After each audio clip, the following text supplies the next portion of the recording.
রোজ রাতে যখন ঘুমোতে যাই তখন মনে মনে একটা চিন্তা ভাবনা করে রাখি সকালবেলায় কি রান্না করব। আজ কয়েকদিন ধরে ভাবছি কাঁচা টমেটো সেদ্ধ খাবো, কিন্তু রান্নাঘরে ঢুকি অমনিই ভুলে যাই। তো আজকের ফাইনালি এই সেদ্ধটা করেই নিয়েছি। এই সেদ্ধটা না খুবই ভালো লাগে। কাঁচা টমেটো, সাথে অল্প একটু কুমড়ো, আর সাথে দিয়েছিলাম একটুখানি আলু দিয়ে একসাথে কাঁচা লঙ্কা সর্ষের তেল দিয়ে মাখা করেছি। আচ্ছা, সকালের একটা পেঁয়াজি রয়ে গেছিলো, তো সেটাও দিয়ে দিয়েছি ভাতের উপর। তারপরে অল্প একটু পুঁইশাকও নিয়ে নিয়েছি। আর এইদিকে যেটা বানিয়েছিলাম ডাল, আজকের না মুগের ডাল করেছিলাম একদম ঘন ঘন করে।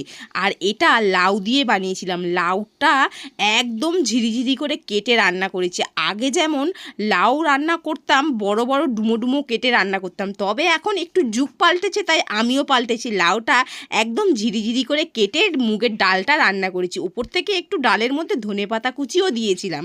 তো ডালটা খেতে কিন্তু দারুণ হয়েছিল। তারপরে এদিকে করে দিয়েছিলাম রুই মাছের কালিয়া। তো একদমই শুকনো শুকনো করে করেছিলাম রুই মাছের কালিয়াটা, যেহেতু রুই মাছ একদম অল্প পরিমাণেরই ছিল, আর 2-3 দিন হয়ে গেছে এটা ফ্রিজে রাখা ছিল, তাই একদম শুকনো শুকনো কালিয়া করে নিয়েছি। তো রেডি হয়ে গেল আমার, সম্পূর্ণ থালাটা গোছানো হয়ে গেল। সাথে একটা কাঁচা লঙ্কা দিয়ে দিলাম। এবার কিন্তু কাঁচা লঙ্কাটা দেওয়ার পর থালিটা কিন্তু দেখতে বেশ ভালো লাগছে। তোমাদের কেমন